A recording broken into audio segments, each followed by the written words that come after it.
எனக்கு ஒரு இளம் வயது மகள் இருக்கிறாள். என் மகள் வளர வளர எப்போதும் தன் அறைக்குள்ளேயே கதவை பூட்டிக் கொண்டு இருப்பாள். என் மகள் படிப்பில் மிகவும் புத்திசாலியாக இருந்ததால் தன் அறைக்குள் இருந்து படித்துக் கொண்டிருப்பாள் என்று நினைத்தேன். எனக்கு என் மகளை நினைத்து மிகவும் பெருமையாக இருந்தது. அவள் எப்போதும் நல்ல மதிப்பெண்களை பெறுவாள். என் கணவர் இப்போது உயிருடன் இல்லை. என் மகளால் என் கணவரின் பெயருக்கு பெருமை கிடைக்கும் என்று நினைத்தேன். ஆனால் ஒரு இரவு என் கணவர் என் கனவில் வந்து என்னிடம் சொன்னார், ரோஷினி, 2-3 நாட்களுக்கு நம் மகளின் அறைக்குள் ஒளிந்திருந்து கவனி.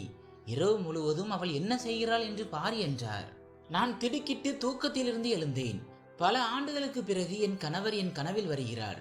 அதுவும் இப்படி ஒரு விசித்திரமான கட்டளை இடுகிறார். அவர் சொன்னது எனக்கு விசித்திரமாக இருந்தது. என் மகள் ஏதேனும் ஆபத்தில் இருக்கிறாளோ என்று எனக்கு பயம் வந்தது. இறந்து போன என் கணவரின் பேச்சை என்னால் தட்டவும் முடியவில்லை. அதனால் என் கணவரின் ஆத்மாவுக்காக நானும் அப்படியே செய்தேன். அன்று இரவு என் மகளின் அறைக்குள் மறைந்து கொண்டேன். நீண்ட நேரம் நின்றதால் என் கால்களில் கடும் வலியும் ஏற்பட்டது. ஆனால் நள்ளிரவில் என் கண்கள் முன்னே நான் கண்ட காட்சியால் நான் பயத்தில் அலறினேன். என் பெயர் ரோஷினி. என் வாழ்க்கையின் சூழ்நிலை தலைகீழாக மாறியிருந்தது. எனக்கு 21 வயதிலேயே திருமணமாகிவிட்டது. நான் என் கணவரை மிகவும் நேசித்தேன். அதனால் அவர் இறந்து பல வருடமாகியும் இன்று வரை நான் மறுமணம் செய்து கொள்ளவில்லை. என் வாழ்நாள் முழுவதையும் என் கணவரின் நினைவிலேயே கழிக்க முடிவு செய்தேன். என் கணவர் இறக்கும் போது எனக்கு 4 வயது மகள் இருந்தாள். அவளை மிகவும் அன்போடு வளர்த்தேன். என் இறப்பிற்கு பின் என் கணவரை சந்திக்க நேர்ந்தால், உங்கள் மகளை மிக சிறந்த முறையில் வளர்த்திருக்கிறேன் என்று பெருமையாக சொல்ல வேண்டும் என்பதே என் நோக்கமாக இருந்தது. கடவுளின் கிருபையால் என் மகளுக்கு இப்போது 20 வயது ஆகிறது. அக்கம் பக்கத்தினர் என்னிடம், பிள்ளை என்றால் உன்னுடைய மகளைப் போல குணமாக இருக்க வேண்டும் என்று சொல்வார்கள். மக்கள் என் மகளையும் என் வளர்ப்பையும் பாராட்டும் போது என் தலை பெருமையால் உயரும். என் மகள் நிஷா உண்மையில் மிகவும் நல்லவள், புத்திசாலி. அவள் நாள் முழுவதும் படிப்பதிலேயே மும்முரமாக இருப்பாள். இரவு முழுவதும் கூட படிப்பாள். அவள் இவ்வளவு கஷ்டப்பட்டு படிப்பதை கண்டு அவள் மேல் எனக்கு அன்பு பெருகும். ஆனால் சில சமயம் என் மகளிடம் இருந்து நான் மறைத்து வைத்திருக்கும் அந்த ரகசியம் எனக்கு நினைவுக்கு வரும். அந்த ரகசியத்தால் எனக்கும் என் மகளுக்கும் இடையிலான உறவில் விரிசல் ஏற்படுமோ என்று நான் பயப்படுவேன். ஆனால் என்னால் இப்போது அந்த ரகசியத்தை சொல்ல முடியாது. அதனால் அந்த ரகசியத்தை என் நெஞ்சிற்குள்ளேயே பூட்டி வைத்திருக்கிறேன். என் மகள் சீக்கிரம் திருமணம் செய்து கொள்ள வேண்டும் என்று நான் விரும்புகிறேன். அவளுடைய படிப்பு முடிந்ததும் திருமணத்தை முடித்துவிட நினைக்கிறேன். அப்போதுதான் நான் மறைத்து வைத்திருக்கும் ரகசியத்தை பற்றி அவள் நெருங்க மாட்டாள். ஆனால் அவளோ இன்னும் படிக்க விரும்புகிறாள். நான் திருமண பேச்சை எடுத்தாலே அவள் மறுத்து விடுகிறாள். ஒரு நாள் மாலை நான் சமையல் செய்து கொண்டிருந்த போது என் கணவரின் பழைய நண்பர் போன் செய்தார். அவர் தன் மகளின் திருமணத்திற்கு எங்களை அழைத்தார். எங்களை விரைவில் வீட்டிற்கு வர சொன்னார். என் கணவரின் நண்பரின் மனைவி என் நெருங்கிய தோழி என்பதால் எங்களுக்குள் நல்ல நெருக்கம் இருந்தது. அவர், என் ஒரே மகள் சஞ்சனாவிற்கு திருமணம், அதனால் 1 மாதத்திற்கு முன்பே நீங்கள் வர வேண்டும் என்றார். இதை கேட்டு நான் மகிழ்ச்சி அடைந்தேன். சஞ்சய் அண்ணா, கவலைப்படாதீர்கள், நான் விரைவில் வருகிறேன் என்றேன். உண்மையில் சஞ்சய் அண்ணாவின் சின்ன மகனுக்கு என் மகள் நிஷாவை திருமணம் செய்து வைக்க வேண்டும் என்பது என் ஆசையாக இருந்தது. அவன் என் மகளின் வயதுதான். நல்ல வேலையிலும் இருந்தான். அவன் பார்ப்பதற்கும் அழகாக இருப்பான். அவனும் நிஷாவும் ஜோடியாக பார்க்க நன்றாக இருப்பார்கள். சஞ்சய் அண்ணாவிற்கு 2 குழந்தைகள் தான். மகள் திருமணத்திற்கு பிறகு மகன்தான். என் மகள் அந்த வீட்டில் மகிழ்ச்சியாக இருப்பாள் என நம்பினேன்.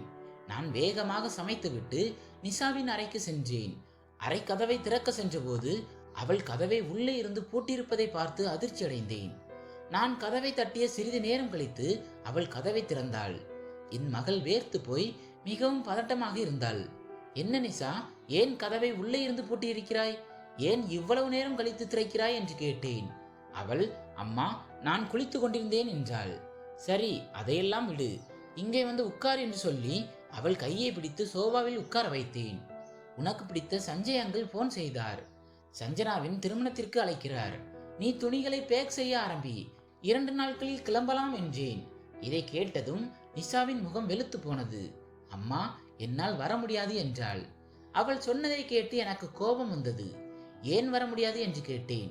அம்மா, எனக்கு தேர்வுகள் ஆரம்பிக்க போகின்றன, நான் படிக்க வேண்டும் என்றாள். புரிந்து கொள் நிஷா, உன்னுடைய புத்தகங்களை அங்கே கொண்டு வா, அங்கே நிம்மதியாக படிக்கலாம். ஆனால் திருமணத்திற்கு போவது மிக முக்கியம். உனக்காகத்தான் சஞ்சனாவின் அண்ணன் சந்தோஷை நான் பார்த்திருக்கிறேன். நீங்கள் இருவரும் சந்தித்தால்தான் மேற்கொண்டு பேச முடியும் என்றேன். அவள் வெறித்த கண்களோடு என்னை பார்த்து சொன்னாள், அம்மா, நான் திருமணத்திற்கு தகுதியானவள் இல்லை. அவள் சொன்னது எனக்கு மிகவும் கஷ்டமாக இருந்தது. கோபத்தில் நீ என்ன சொல்கிறாய் என்று கேட்டேன். அவள் பயந்து போய், அம்மா, நான் படித்து பெரிய ஆளாக வேண்டும் என்று எத்தனை முறை உங்களிடம் சொல்லியிருக்கிறேன் என்றாள். நான் அவளை முறைத்து பார்த்தபடி நின்றேன். அடுத்த நாளும் அவளை சம்மதிக்க வைக்க எவ்வளவோ முயற்சி செய்தேன். நீ வரவில்லை என்றால் நானும் போக மாட்டேன் என்று கூட சொன்னேன். ஆனாலும் அவள் என் பேச்சை கேட்கவில்லை. நான் ஏற்கனவே என் தோழி கல்பனாவின் வீட்டிற்கு செல்ல விரும்பினேன். ஆனால் என் மகளை சம்மதிக்க வைக்கும் முயற்சியில் என்னால் போக முடியவில்லை. திருமணத்திற்கு இன்னும் 5 நாட்களே இருந்த நிலையில் வேறு வழியின்றி நான் மட்டும் செல்வதற்கான ஏற்பாடுகளை செய்தேன். என் கணவரின் பழைய நண்பருடனும் என் தோழியுடனும் இருக்கும் இந்த நீண்ட கால நட்பை கெடுத்துக்கொள்ள நான் விரும்பவில்லை. நான் நிஷாவிடம், நான் பக்கத்து வீட்டுக்காரரிடம் சொல்லிவிடுகிறேன். நான் இல்லாத 1 வாரம் அவர்கள் உன்னுடன் தங்குவார்கள் என்று சொன்னேன். அதற்கு நிஷா எரிச்சலுடன், அம்மா, எனக்கு பக்கத்து வீட்டுக்காரர் யாரும் தேவையில்லை. நான் தனியாகவே இருந்து கொள்வேன். ஒருவேளை அவர்கள் என் அறையில் தூங்குவதாக அலமடித்தால் நான் என்ன செய்வேன்? அது என் படிப்பிற்கு இடையூறாக இருக்கும் என்றாள். நான் கோபமாக, நிஷா, படிப்பு எவ்வளவு முக்கியமோ அதே அளவு பெற்றோரின் கௌரவத்தை மதிப்பதும் அவர்கள் பேச்சை கேட்பதும் முக்கியம். உன் அறையில் அப்படி என்னதான் இருக்கிறது? மற்றவர்கள் ஏன் அங்கே தூங்கக்கூடாது? உனக்கு படிப்பில் ஏதேனும் சிரமம் இருந்தால் வெளியே சோபாவில் அமர்ந்து படி என்றேன். அம்மா, உங்களுக்கு தான் தெரியுமே, நான் என் அறையில் தனியாக இருந்தால்தான் என்னால் படிப்பில் கவனம் செலுத்த முடியும். யாராவது அருகில் இருந்தால் என் கவனம் சிதறும் என்றாள். சரி, போகட்டும். அந்த பெண்மணி என் அறையில் தூங்கட்டும். நீ உன் அறையில் நிம்மதியாக படி என்று சொல்லி ஒரு வழியாக திருமணத்திற்கு போகும் ஏற்பாடுகளை முடித்தேன். சஞ்சய் அண்ணாவும் கல்பனாவும் கண்டிப்பாக நிஷாவை பற்றி கேட்பார்கள் என்று எனக்கு தெரியும். நான் திருமண வீட்டிற்கு சென்றதும் சஞ்சய் அண்ணா என்னிடம், என்ன அண்ணி, என் மகள் நிஷாவை ஏன் அழைத்து வரவில்லை என்று கேட்டார். கல்பனாவும் அதையே கேட்டாள். நான் பயந்து கொண்டே, என் மகள் படிப்பில் மிகவும் தீவிரமாக இருக்கிறாள். அவளுக்கு தேர்வுகள் வரப்போகின்றன, அதனால் தான் வரவில்லை என்றேன். தேர்வுகள் முடிந்ததும் சஞ்சய் அங்கிள் மற்றும் கல்பனா ஆண்டி வீட்டிற்கு வருகிறேன் என்று அவள் சொன்னாள் என்று சமாளித்தேன். சஞ்சய் அண்ணா, ஆகா, இது மிக சிறந்த விஷயம் என்றார். கல்பனாவும், ரோஷினி, உன் மகளை நீ மிக சிறப்பாக வளர்த்திருக்கிறாய் என்று பாராட்டினாள். பிறகு சஞ்சய் அண்ணா என்னை பார்த்து, அண்ணி, இது திருமண வீடு, மகிழ்ச்சியான தருணம். அதனால் நானும் உங்களுக்கு ஒரு நற்செய்தி சொல்ல விரும்புகிறேன். என் மறைந்த நண்பனின் மகளை என் வீட்டு மருமகளாக ஆக்கிக்கொள்ள ஆசைப்படுகிறேன். என் மகன் சந்தோஷின் மனைவியாக நிஷாவை பார்க்க விரும்புகிறேன் என்றார். இதை கேட்டு கல்பனாவும் மிகவும் மகிழ்ச்சி அடைந்தாள். சஞ்சனாவின் திருமண சடங்குகள் முடிந்ததும் நான் உங்கள் வீட்டிற்கு நிஷாவை பெண் கேட்டு வருகிறேன் என்றாள். இதை கேட்டதும் என் கண்களில் கண்ணீர் வந்துவிட்டது. நீங்கள் இருவரும் என் மனதில் இருந்ததையே சொல்லிவிட்டீர்கள். இதை தவிர எனக்கு வேறு என்ன மகிழ்ச்சி இருக்க முடியும் என்று சொன்னேன். சஞ்சய் அண்ணா மகிழ்ச்சியுடன் நகர்ந்து சென்றார். ஆனால் கல்பனா என்னை கட்டிப்பிடித்து கொண்டு, நம்முடைய நட்பை இப்போது உறவாக மாற்ற விரும்புகிறோம். இது நம் நட்பை இன்னும் பலப்படுத்தும் என்றாள். சஞ்சனாவின் திருமணம் மிகவும் சிறப்பாகவும் மகிழ்ச்சியாகவும் முடிந்தது. திருமணம் முடிந்த பிறகு நான் வீட்டிற்கு திரும்பினேன். என் பக்கத்து வீட்டு பெண் அஞ்சலி என் மகளை பற்றி மிகவும் உயர்வாக பேசினாள். உன் மகளைப் போல இவ்வளவு நல்ல விவரமான பெண்ணை நான் பார்த்ததே இல்லை என்றாள். இதை கேட்டு நான் மட்டற்ற மகிழ்ச்சி அடைந்தேன். அஞ்சலிக்கு நன்றி கூறி நான் இல்லாத நேரத்தில் என் மகளை பார்த்து கொண்டதற்காக சில பரிசுகளையும் கொடுத்தேன். பிறகு அவள் தன் வீட்டிற்கு சென்றாள். நான் நிஷாவிடம், சஞ்சய் அங்கிளும் கல்பனா ஆண்டியும் சந்தோஷிற்காக உன்னை பெண் கேட்டிருக்கிறார்கள். உனக்கும் சந்தோஷுக்கும் திருமணம் நடக்க வேண்டும் என்று அவர்கள் விரும்புகிறார்கள் என்று சொன்னேன். ஆனால் நிஷா இதை கேட்டு மகிழ்ச்சி அடையவில்லை. அவள் என்னை ஒரு விசித்திரமான பார்வையால் பார்த்து, அம்மா, நீங்கள் எப்போதும் அப்பாவின் ஒரே நண்பரை பற்றி தான் என்னிடம் சொல்கிறீர்கள். ஆனால் அப்பாவிற்கு நிறைய நண்பர்கள் இருந்தார்களே. எனக்கு நினைவிருக்கிறது, நான் சிறியவராக இருந்தபோது சஞ்சய் அங்கிளுடன் கோபால் அங்கிளும் நம் வீட்டிற்கு வருவார் என்றாள். அப்பா இறந்த பிறகு ஏன் கோபால் அங்கிள் நம் வீட்டிற்கு வருவதை நிறுத்திவிட்டார்? அப்பா இறந்ததோடு சேர்த்து கோபால் அங்கிளும் இறந்து விட்டாரா? அவரை பற்றி நீங்கள் ஒருமுறை கூட பேசியதே இல்லையே என்று நிஷா கேட்டாள். அவள் என் காயத்தில் உப்பை தடவுவது போல பேசினாள். நான் கோபமாக, ஆமாம், நான் உன்னிடம் கோபால் பற்றி சொல்லவில்லை. உன் அப்பா என்னை காதலித்துதான் திருமணம் செய்தார் என்பது உனக்கு தெரியும். உன் அப்பாவின் வீட்டார் எங்கள் திருமணத்திற்கு சம்மதிக்கவில்லை. ஆனால் கோபால் அங்கிள் சிறுவயதிலிருந்தே எங்கள் வீட்டிற்கு வந்து செல்வார். எங்கள் திருமணத்திற்கு சில மாதங்களுக்கு முன்பே கோபாலுக்கும் திருமணமாகிவிட்டது. உன் அப்பா இறந்த பிறகு கோபால் மனைவியின் சூழ்ச்சியால் என் வீட்டில் ஏகப்பட்ட பிரச்சனைகள் வெடித்தன. என் புகுந்த வீட்டார் என்னை வெறுக்கத் தொடங்கினர். என்னை வீட்டை விட்டு வெளியேற்ற துடித்தனர். எனக்கு தாய் தந்தை இல்லாததால் நான் அனாதையாக எங்கே செல்வேன்? கோபால் மனைவி என் மாமனார் மாமியாரின் காதுகளை அப்படி நிரப்பி வைத்திருந்தாள். என் பேச்சை ஒருவரும் நம்ப தயாராக இல்லை. நான் பிடிவாதமாக நின்று சொன்னேன், இது என் கணவரின் வீடு, இங்கிருந்து நான் போக மாட்டேன் என்றேன். அவர்கள் என்னை வெளியேற்ற எல்லா வழிகளும் முயற்சி செய்தார்கள். கடைசியில் நானும் என் நம்பிக்கையை இழந்தேன். ஏனென்றால் அப்போது நீ என்னுடன் இருந்தாய். வீட்டை விட்டு வெளியேறிய அந்த நாளிலேயே நான் ஒரு முடிவெடுத்தேன். என் கணவரின் சிறுவயது நண்பர் கோபால் மற்றும் அவர் குடும்பத்தோடு இனி எந்த தொடர்பும் வைத்துக் கொள்ளக்கூடாது என்று. அவளுடைய மனைவியால் தான் நான் வீதியில் நிற்கும் நிலை ஏற்பட்டது. அப்போது உனக்கு 5 வயது. என் புகுந்த வீட்டார் என் மீது தவறான பழிகளை சுமத்தினார்கள். யாருடைய பேச்சை கேட்டு தெரியுமா? உன் கோபால் அங்கிளின் மனைவியின் பேச்சை கேட்டுதான். நான் தவறானவள் இல்லை என்று கோபால் அண்ணாவிற்கு தெரிந்திருந்தும் அவர் தன் மனைவியின் பேச்சை கேட்டு மௌனமாக இருந்தார். அவள் ஏன் இப்படி செய்தால் தெரியுமா? நான் அழகாக இருந்தேன். அவள் அப்படி ஒன்றும் இல்லை. என் அழகை கண்டு அவளுக்கு பொறாமை. அதனால் தான் என் மாமனார் மாமியாரை தன் பக்கம் இழுத்து கொண்டாள். உன் சித்தப்பா தான் என் மீதும் உன் மீதும் அக்கறை கொண்டு அந்த வீட்டிலிருந்து நமக்கான பங்கை பெற்று தந்தார். அந்த பணத்தை கொண்டுதான் நாம் இந்த வீட்டை வாங்கினோம். உன் தாத்தாவும் பாட்டியும் சுயநலவாதிகள். உன் அப்பா நிறைய சம்பாதித்தவரை அவர்கள் அவரை தலையில் தூக்கி வைத்து கொண்டாடினார்கள். ஆனால் அவர் இறந்ததும் அவருடைய மகளும் மனைவியும் அவர்களுக்கு சுமையாகிவிட்டோம். உன் சித்தப்பாவும் சித்தியும் மிகவும் நல்லவர்கள். அதனால் தான் அவர்கள் இப்போதும் நம் வீட்டிற்கு வந்து போகிறார்கள். கஷ்ட காலத்தில் அவர்கள்தான் நமக்கு துணையாக நின்றார்கள். ஆனால் உன் தாத்தாவும் பாட்டியும் கோபால் மனைவியின் பேச்சையை கேட்டு எங்களை வீட்டை விட்டு துரத்தினார்கள்.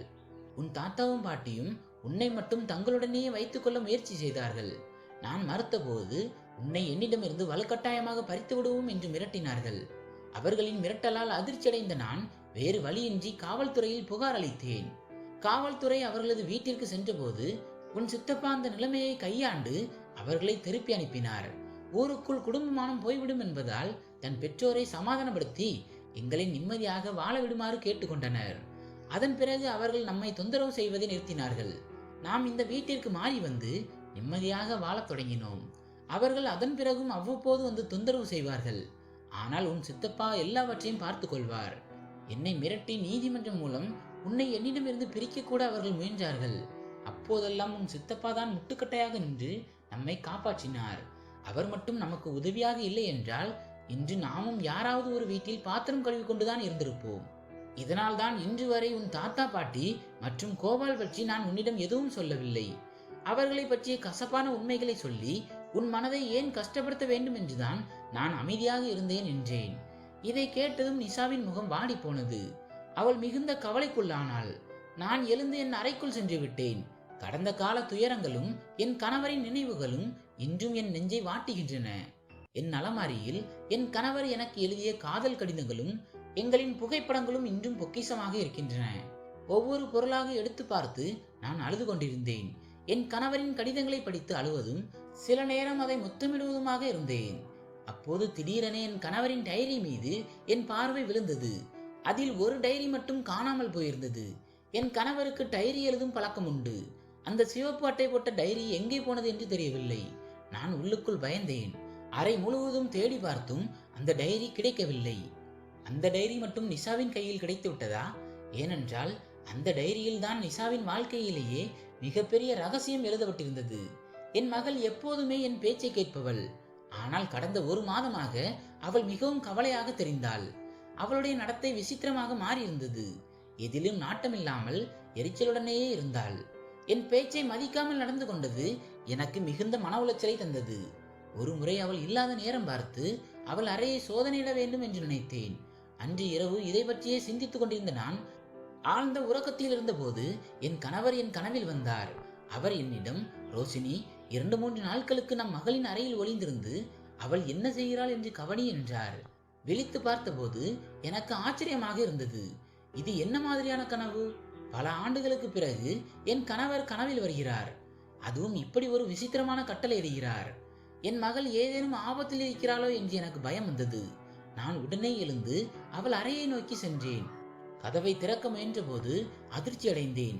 நள்ளிரவு நேரத்தில் அவள் அறை கதவு உள்ளே இருந்து பூட்டப்பட்டிருந்தது. முன்னெல்லாம் அவள் ஒருபோதும் கதவை பூட்டியதில்லை. இப்போது ஏன் இப்படி செய்கிறாள்? மறுநாள் காலை நான் நிஷாவிடம் கேட்டேன், ஏன் நேற்றிரவு கதவை பூட்டியிருந்தாய் என்று.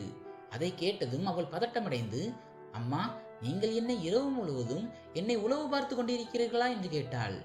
நான் நிலைமையை சமாளிக்க சிரித்து கொண்டே, இல்லை மகளே, நேற்றிரவு எனக்கு பயமாக இருந்தது, அதனால் உன்னிடம் வரலாம் என்று நினைத்தேன் என்றேன். அதற்கு அவள், உங்களுக்கு பயமாக இருந்ததா இல்லையா என்று எனக்கு தெரியாது, ஆனால் இப்போது உங்களை பார்த்தால் எனக்கு பயமாக இருக்கிறது என்றாள். அவள் சொன்ன விதம் எனக்கு வருத்தத்தை தந்தது. அவளுடைய நடத்தையும் என் கணவரின் கனவும் என்னை மிகவும் பாதித்தது. இறந்த என் கணவரின் பேச்சை தட்டக்கூடாது என்று நான் முடிவு செய்தேன். அன்றைய இரவு அவள் அறைக்குள் சென்று அலமாரிக்கு பின்னால் ஒளிந்து கொண்டேன்.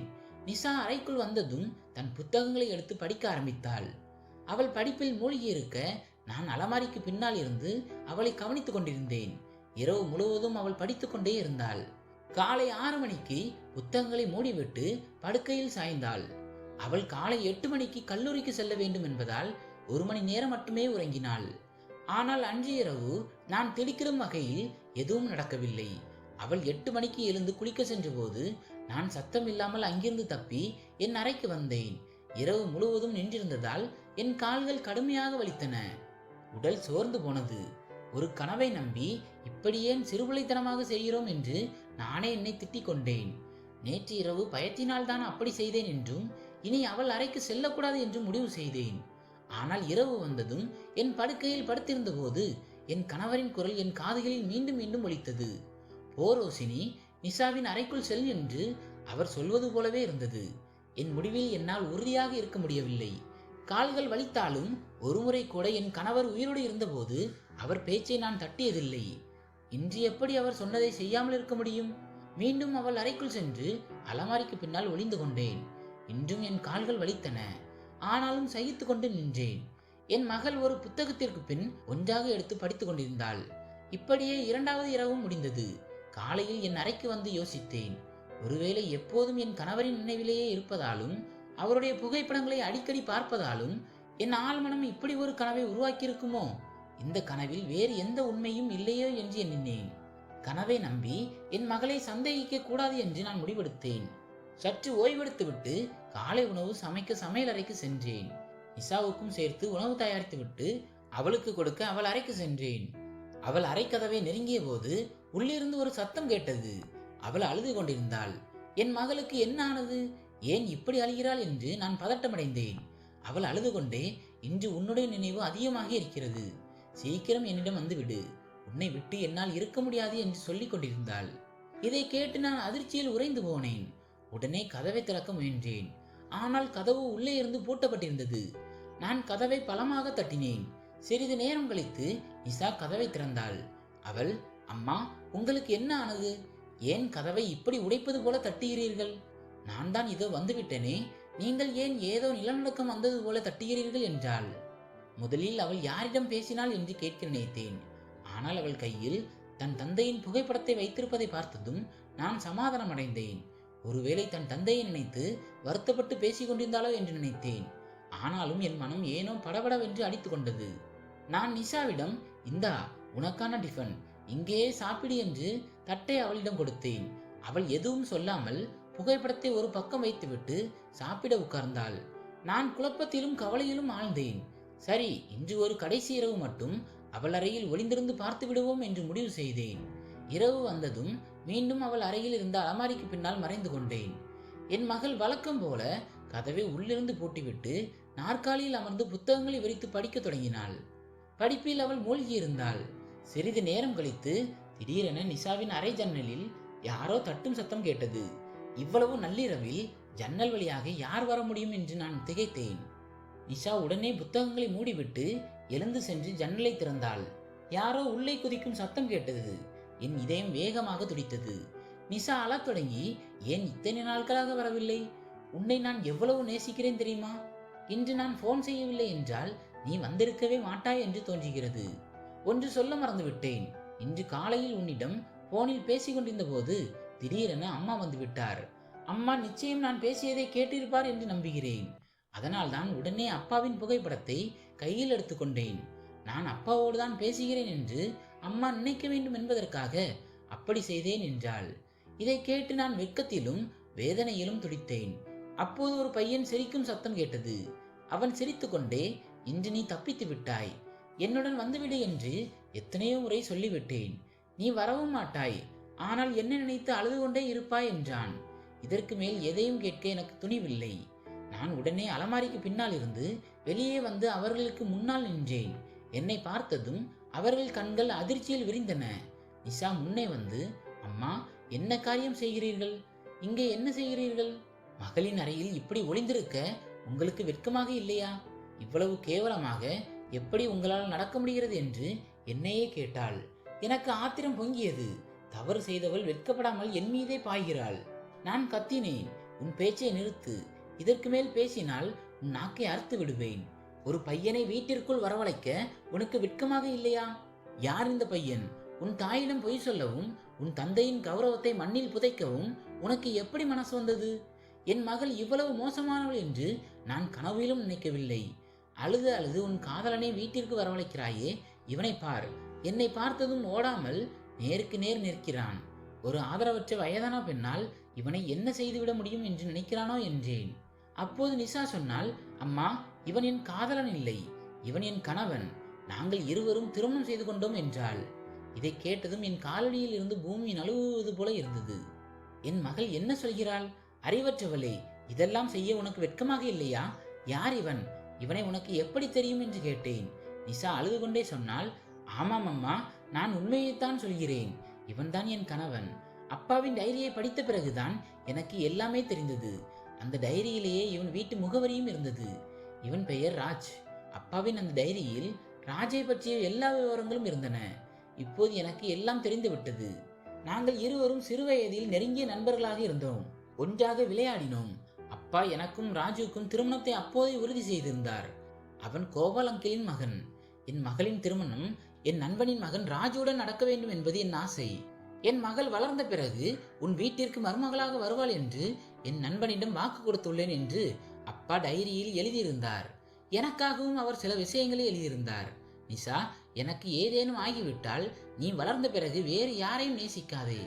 நான் உனக்காக யாரை தேர்ந்தெடுத்தனோ அவனையே திருமணம் செய்து கொள் என்று அப்பா எழுதியிருந்தார். அப்பாவின் வாக்கை என்னிடமிருந்து மறைக்க உங்களுக்கு வெட்கமில்லையா? என் தாத்தா பாட்டியை பற்றி என்னிடம் மறைத்தீர்கள். என் சித்தப்பா சித்தியை தவிர எனக்கு வேறு உறவே இல்லை என்றும் தாத்தா பாட்டி உயிரோடு இல்லை என்றும் நினைத்து கொண்டிருந்தேன். ஆனால் அன்று நீங்கள் உண்மையை சொன்னபோதுதான் அவர்கள் நமக்கு செய்த துரோகத்தால் நீங்கள் அதை மறைத்தீர்கள் என்று புரிந்து கொண்டேன். கோபால் அங்கிளின் மனைவி உங்களுக்கு இழைத்த கொடுமைகளை பற்றியும் சொன்னீர்கள். ஆனால் ஒரு முறை கூட அவர் மகன் ராஜை பற்றி என்னிடம் சொல்லவே இல்லை. அதற்கு பதிலாக சஞ்சய் அங்கிளின் மகன் சந்தோஷிற்கு திருமணம் செய்ய துடித்தீர்கள். ராஜ் என் சிறுவயது நண்பன் என்பது எனக்கு நினைவுக்கு வந்துவிடுமோ என்று நீங்கள் பயந்தீர்கள். ராஜின் அம்மா உங்களுக்கு தீங்கு செய்திருக்கலாம். ஆனால் அது பழைய கதை. என் அப்பா ராஜுக்கும் எனக்கும் திருமணத்தை உறுதி செய்துவிட்டு அவன் தந்தையிடம் வாக்கு கொடுத்துவிட்டு சென்றிருக்கிறார். அதனால் என் தந்தையின் வாக்கை என்னால் மீற முடியாது. உங்கள் அலமாரியில் அப்பாவின் கடிதங்களுடன் அந்த டைரியும் இருந்தது. நான் அந்த டைரியை எடுத்து படித்த போதுதான் இந்த உண்மைகள் எல்லாம் தெரிந்தன. அதில் ராஜின் வீட்டு முகவரியும் இருந்தது. அதனால் தான் கல்லூரிக்கு செல்வதாக கூறி ஒரு நாள் ராஜை சந்திக்க சென்றேன். அவனிடம் எல்லாவற்றையும் சொன்னேன். என் அப்பா எனக்காக தேர்ந்தெடுத்த பையன் எனக்கு கிடைத்து விட்டான். அம்மா பாருங்கள், இப்போது நாங்கள் இருவரும் இணைந்து விட்டோம் என்றாள். நிஷாவின் பேச்சை கேட்டு நான் அழத் தொடங்கினேன். மகளே, உன் அப்பாவின் நண்பரின் மனைவி எனக்கு பல துரோகங்களை செய்தாள். நீ அந்த வீட்டிற்கு சென்றால் அவள் உன் வாழ்க்கையை நரகமாக்கி விடுவாள் என்று நான் நஞ்சினேன். என்னையே சும்மா விடாதவள் உன்னை எப்படி நடத்துவாள்? அவளால் தான் உன் தாத்தா பாட்டி என்னை வீட்டை விட்டு துரத்தினார்கள். உன் அப்பாவின் வாக்கை காப்பாற்ற உன்னை அங்கே அனுப்பிவிட்டால் ராஜின் அம்மா உன்னை வாழ்நாள் முழுவதும் வசைப்பாடி துன்புறுத்துவாள். உன்னை நிம்மதியாக வாழவிட மாட்டாள். என் மகளின் வாழ்க்கை மகிழ்ச்சியாக இல்லை என்றால் நான் உயிரோடு இருந்தும் பிணத்திற்கு சமம். என்னை வாழ விடாதவள் என் மகளை எப்படி வாழ விடுவாள் என்ற பயத்தில்தான் நான் இதை மறைத்தேன் என்றேன். என் பேச்சை கேட்டு நிஷா அழுது கொண்டே சொன்னால், அம்மா, நீங்கள் இதை செய்ததற்கு பின்னால் ஒரு பெரிய காரணம் இருக்கும் என்று எனக்கு தெரியும். இத்தனை ஆண்டுகளில் உங்களிடம் நான் எந்த குறையும் கண்டதில்லை. இப்போது காரணம் புரிந்துவிட்டது. ஆனால் என் தந்தையின் வாக்கை நான் நிறைவேற்ற விரும்பினேன். அப்போது என் மருமகன் ராஜ் என் முன்னால் வந்து கைகளை கூப்பி சொன்னான், ஆண்டி, காலம் மாறிவிட்டது. இப்போது சூழ்நிலை முன்பை போல இல்லை. எல்லோரும் மாறிவிட்டார்கள். என் அம்மாவின் உடல்நிலை மிகவும் மோசமாக உள்ளது. அவர்களால் படுக்கையை விட்டு எழக்கூட முடியாது. ஒருவேளை உங்களுக்கு செய்த பாவத்திற்கு தான் கடவுள் அவர்களுக்கு இந்த தண்டனையை கொடுத்தாரோ என்னவோ. அம்மாவுக்கு பக்கவாதம் வந்துவிட்டது. அவர்களால் பேசவோ அசையவோ முடியாது. மருத்துவர்கள் இன்னும் சில நாட்கள் தான் கெடு கொடுத்திருக்கிறார்கள். அம்மாவின் நிலைமை மிகவும் கவலைக்கிடமாக உள்ளது. தயவு செய்து என்னுடன் வந்து அம்மாவின் தவறை மன்னித்து விடுங்கள். அவர்கள் வாழ்வின் கடைசி சில நாட்களையாவது நிம்மதியாக கழிக்கட்டும் என்றான். என் மகள் ராஜை திருமணம் செய்துவிட்டாள். இனி மறுப்பதற்கு என்னிடம் எந்த வழியும் இல்லை. நான் ராஜ் மற்றும் நிஷாவோடு ராஜின் வீட்டிற்கு சென்றேன். அங்கே ராஜின் தாய் காவேரி மிகவும் மோசமான நிலையில் படுக்கையில் கிடந்தாள். அவளுடைய நிலையை பார்த்தபோது எனக்கு பரிதாபமாக இருந்தது. என்னை பார்த்ததும் அவள் கண்களில் கண்ணீர் வழிந்தது. அவளால் பேச முடியவில்லை. ஆனால் அவள் கண்கள் என்னிடம் மன்னிப்பு கேட்பது போல் இருந்தது. நான் அவள் அருகில் சென்று உன்னை மன்னித்து விட்டேன் என்று சொன்னேன். காவேரி, நான் உன்னை மன்னித்து விட்டேன். இப்போது நம் குழந்தைகளுக்கு திருமணமாகிவிட்டது. அவர்களை ஆசீர்வதி என்றேன். இதை கேட்டதும் காவேரியின் கண்களில் இருந்து கண்ணீர் வழிந்தது. அவள் விம்மி அழுது கொண்டிருந்தாள்.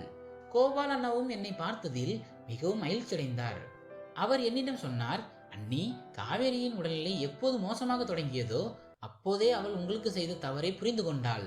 தான் செய்த பாவத்திற்கு தான் கடவுள் தண்டனை கொடுக்கிறார் என்பதை அவள் உணர்ந்து விட்டாள். அவள் உங்களிடம் மன்னிப்பு கேட்க விரும்பினாள்.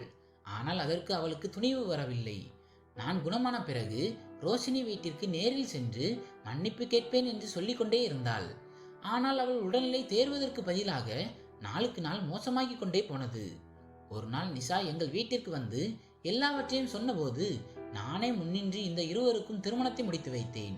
உங்களிடம் சொன்னால் நீங்கள் கண்டிப்பாக சம்மதிக்க மாட்டீர்கள் என்று எங்களுக்கு தெரியும். ஏனெனில் உங்களுக்கு அவ்வளவு துரோகங்கள் இழைக்கப்பட்டிருந்தன.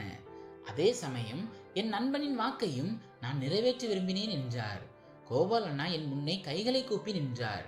அண்ணி, என் மனைவியின் சார்பாக நான் உங்களிடம் மன்னிப்பு கேட்கிறேன். என் மனைவியையும் உங்களிடம் உண்மையை மறைத்து திருமணம் செய்து கொண்ட இந்த குழந்தைகளையும் மன்னித்து விடுங்கள் என்றார். என் மகள் மகிழ்ச்சியாக இருக்கிறாள். அதுவே எனக்கு போதும் என்று தோன்றியது. நான் கோபால் அண்ணாவிடம் நடந்தது நடந்துவிட்டது, நீங்கள் வருத்தப்பட தேவையில்லை, நான் காவேரியை மன்னித்து விட்டேன் என்று கூறிவிட்டு வீட்டிற்கு திரும்பினேன். ஆனால் அடுத்த நாள் வந்த செய்தி என்னை நிலைகுலைய செய்தது. காவேரி இறந்து விட்டதாக நிஷா சொன்னாள். காவேரியின் மரணம் எனக்கு மிகுந்த வருத்தத்தை தந்தது. காவேரி செய்த தவறுக்கான பலனையும் அவள் அனுபவித்து விட்டாள். இப்போது என் மகள் தன் புகுந்த வீட்டில் மிகவும் மகிழ்ச்சியாக இருக்கிறாள். இப்படியாக என் கணவரின் கனவு நிறைவேறியது. நண்பர்களே, இந்த கதை உங்களுக்கு பிடித்திருந்தால் வீடியோவை லைக் மற்றும் ஷேர் செய்யுங்கள். நமது சேனலை சப்ஸ்கிரைப் செய்து கொள்ளுங்கள். நன்றி.